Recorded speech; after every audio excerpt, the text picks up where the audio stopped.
I wanted to just give a brief on what exactly are we here today.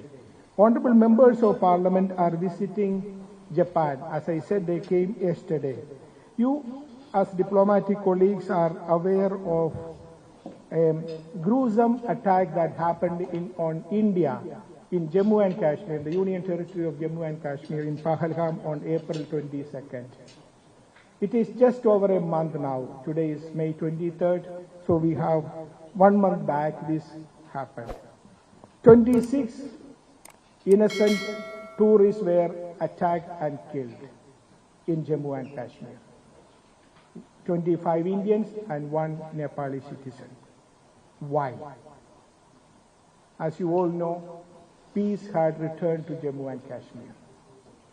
Life was getting normal. Schools were open. Children were going to schools, to universities. Business was picking up and tourism was, at its peak. Jammu and Kashmir is one of the most beautiful places in India. And peace had returned to there. We had conducted elections a few years back and a government was there, elected by the people. So things were getting normal. That is when the enemy decided to strike. So cross-border terrorism, terrorists from our neighboring country, Pakistan, came and attacked these innocent tourists and they died.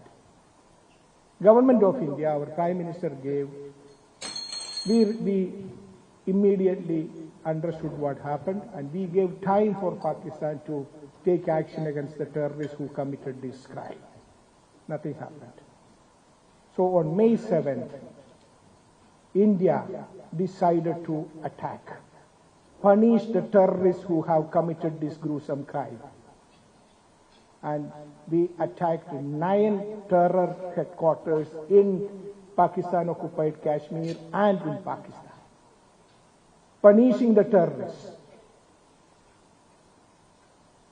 And we never had any intention to escalate it.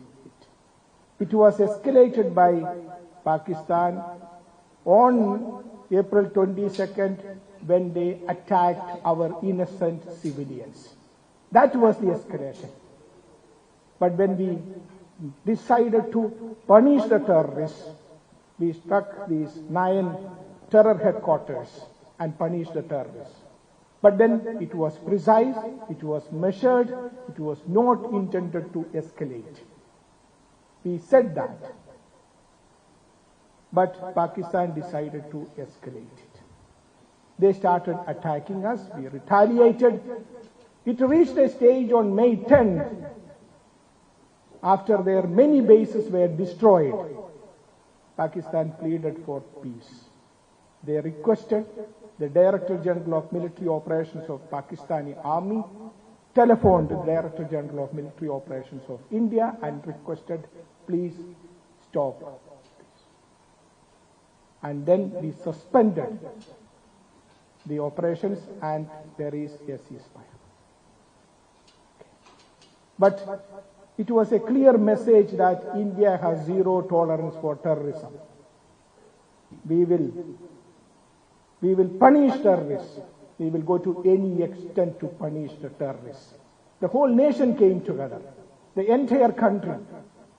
You know, India is one of the most diverse countries in the world. The food which you are having today, I can tell you the food varies from south of India to north of India, east and west. It's a mix of all this. This is the diversity of India.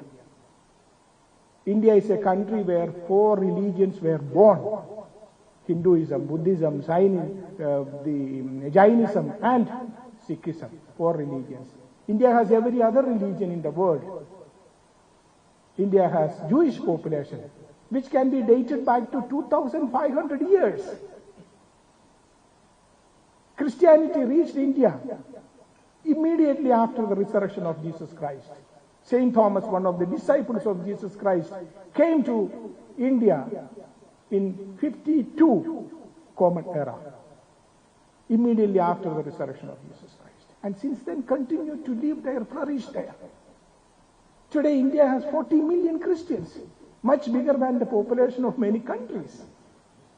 And when you talk about Islam, India is the second largest Muslim population country in the world, immediately after Indonesia. And Islam came to India during the time of Holy Prophet himself. I come from Kerala. One of the masjids in Kerala was established in the 7th century itself. I visited that, the Chairman Masjid. So this is the diversity of India. 629, see. So this is the diversity of India, this is the beauty of India. And people were living in harmony and peace. This is the peace which the enemy was trying to destroy. This is the harmony they were trying to destroy. But the nation stood as one, and we have the members of parliament here from different political parties, different states, coming together with a message that we have zero tolerance towards terrorism.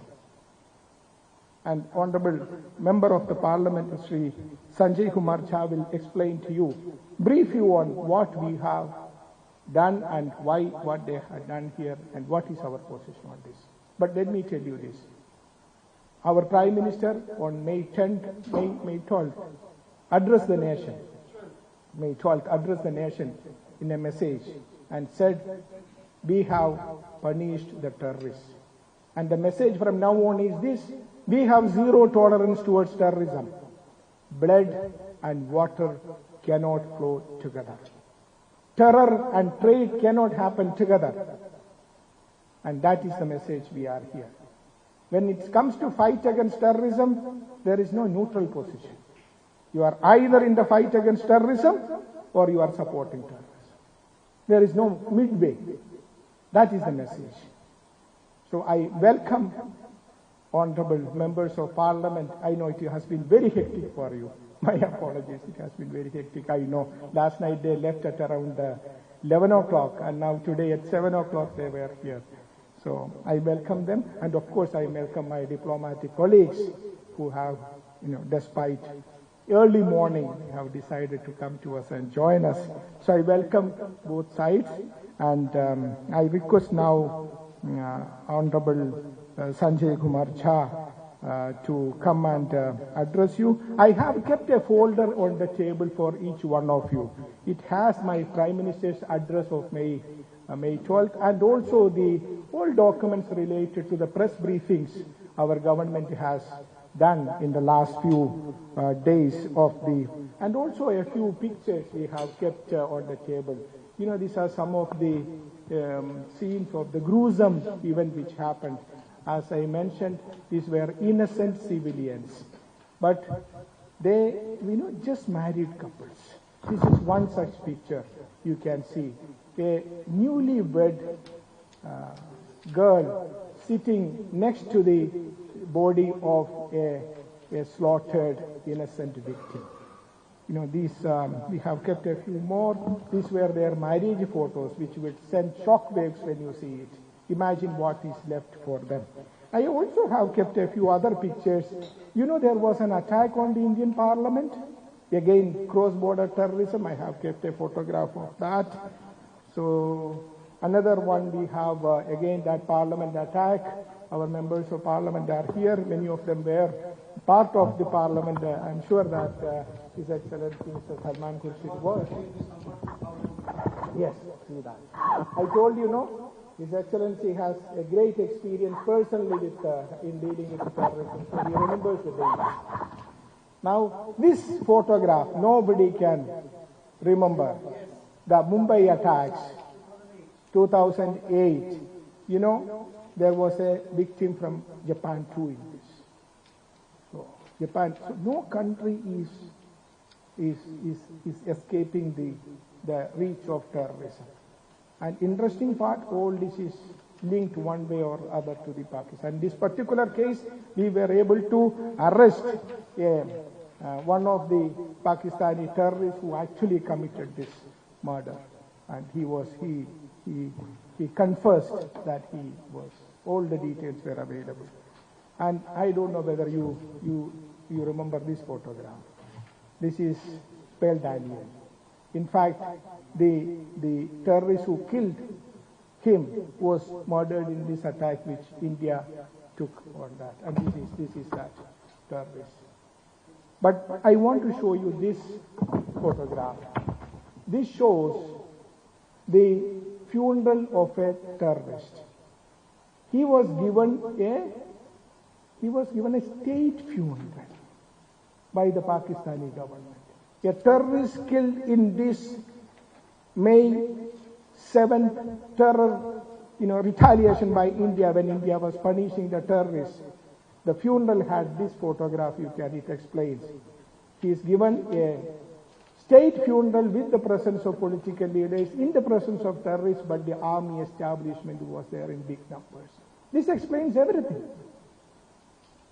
So I would now give it to Honorable Member of Parliament, Shri Sanjay Kumar Jha, to brief you about his visit.